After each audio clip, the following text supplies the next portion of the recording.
प्रयागराज में आयोजित महाकुंभ में श्रद्धालुओं के आने का सिलसिला लगातार जारी है। महाकुंभ में श्रद्धालुओं का महा रिकॉर्ड बन गया है। संगम में डुबकी लगाने वालों का आंकड़ा 50 करोड़ पार हो गया है। महाकुंभ में अब तक 50 करोड़ से अधिक श्रद्धालुओं ने संगम स्नान किया। महाकुंभ दुनिया का पहला आयोजन बन गया है जहां 50 करोड़ से अधिक लोग प्रत्यक्ष सहभागी बने। इतिहास के किसी आयोजन में इतनी बड़ी संख्या में लोगों के सहभागी होने का प्रमाण नहीं है। चीन और भारत की आबादी को छोड़ दें तो महाकुंभ में उतने लोग शामिल हुए जितनी दुनिया के बड़े देशों की जनसंख्या तक नहीं है। अमेरिका, रूस, इंडोनेशिया, ब्राजील, पाकिस्तान और बांग्लादेश की जनसंख्या से अधिक लोगों ने त्रिवेणी संगम में डुबकी लगाई। महाकुंभ के समापन से 12 दिन पहले ही स्नानार्थियों की संख्या ने कीर्तिमान रचा। योगी आदित्यनाथ सरकार के सुव्यवस्थित प्रबंधों से महाकुंभ 2025 ऐतिहासिक बन गया। महाकुंभ में पौष पूर्णिमा पर 1.70 करोड़, मकर संक्रांति पर 3.50 करोड़, मौनी अमावस्या पर 7.64 करोड़, बसंत पंचमी पर 2.57 करोड़ और माघ पूर्णिमा पर 2.04 करोड़ स्नानार्थियों ने डुबकी लगाई।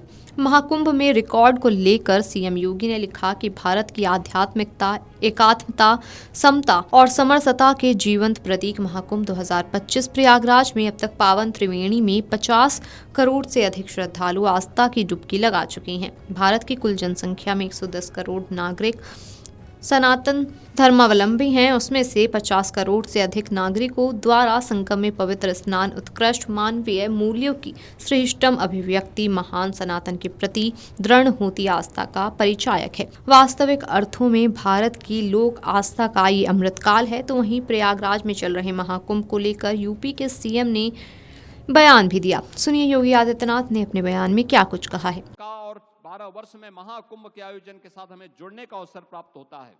ये सभी आयोजन और इस दृष्टि से हम लोग इन सभी आयोजनों के साथ जो कुछ भी कार्य कर पाते हैं, बहनों और भाइयों, वह यहाँ पे टूरिज्म को उतना ही गुना आगे बढ़ाता है।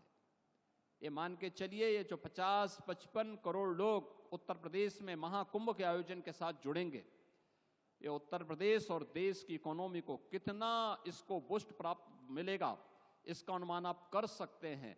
मेरा अनुमान है कि उत्तर प्रदेश की अकेली अर्थव्यवस्था को महाकुंभ प्रयागराज के माध्यम से 3 लाख करोड़ रुपए की नई बढ़ोतरी होने जा रही है। जो लोग उंगली उठाते हैं कि 6,000-5,000 करोड़ रुपए खर्च कर दिए कुंभ में, ये 6,000 और 5 करोड़ कुंभ में ही नहीं किए हैं, प्रयागराज सिटी के रिनोवेशन में भी खर्च किए हैं। कुंभ के आयोजन में कुल 1,500 करोड़ रुपए खर्च हुए हैं और बदले में अगर उत्तर प्रदेश को 3 लाख करोड़ रुपए का लाभ होता हो और यहां की अर्थव्यवस्था सुदृढ़ होती हो, तो मुझे लगता है कि यह उत्तर प्रदेश के नौजवानों के लिए, उत्तर प्रदेश की जनता जनार्दन के लिए और नए भारत के नए उत्तर प्रदेश के लिए, जिसे हम आदरणीय प्रधानमंत्री जी की प्रेरणा से भारत के ग्रोथ इंजन के रूप में स्थापित कर रहे हैं, उस दृष्टि से अत्यंत उपयुक्त है और समीचीन है।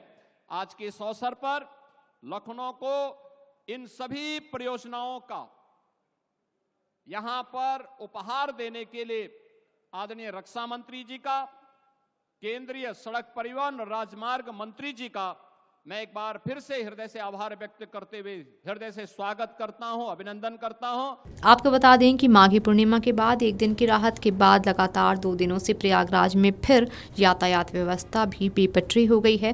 प्रयागराज मिर्जापुर प्रयागराज रीवा हाईवे पर शनिवार सुबह से ही भीषण जाम लगा रहा। मिर्जापुर हाईवे पर नए यमुना पुल से अरेल मोड़ पर वाहनों की कतार लगी रही। प्रयागराज रीवा हाईवे से आने वाले रास्ते पर पुरानी यमुना पुल से अरेल घाट पर वाहनों की कतार लगी रही। धूमनगंज, सोबतियाबाग, शांतिपुरम से तेलियरगंज तक भी जाम लगा रहा। इलाहाबाद विश्वविद्यालय सीनेट होल गेट से बालसन चौराहे तक भी सड़क भी पटी रही। महाकुंभ में आम श्रद्धालुओं की नाराजगी व वीआईपी प्रोटोकॉल को लेकर दिए गए दिशा निर्देशों के बावजूद अफसर गंभीर नहीं हो रहे हैं। हाल ये है कि पुलिस व प्रशासनिक अफसरों के पदनाम लिखी गाड़ियों से दिन भर मेला क्षेत्र में कुछ खास लोग फर्राटा भरते नजर आ रहे हैं। पैदल आवागमन की सुविधा न होने वाले मार्गों पर भी बेधड़क दौड़ती ये गाड़ियां आम श्रद्धालुओं को ठेंगा दिखा रही हैं। शासन ने पहले ही मुख्य स्नान पर्वों पर वीआईपी प्रोटोकॉल पर रोक लगा दी थी। मौनी अमावस्या हादसे के बाद इसे लेकर और सख्ती हो गई। माघी पूर्णिमा के बाद से अब कोई प्रतिबंध लागू नहीं रह गया है, लेकिन आम लोगों के लिए दोपहिया लेकर जाना अब भी मेले में बेहद कठिन है। Video desk अमरउजाला.com। अमर उजाला जीवांजलि के सारथी की मदद लें और महाकुंभ में स्नान जरूर करें।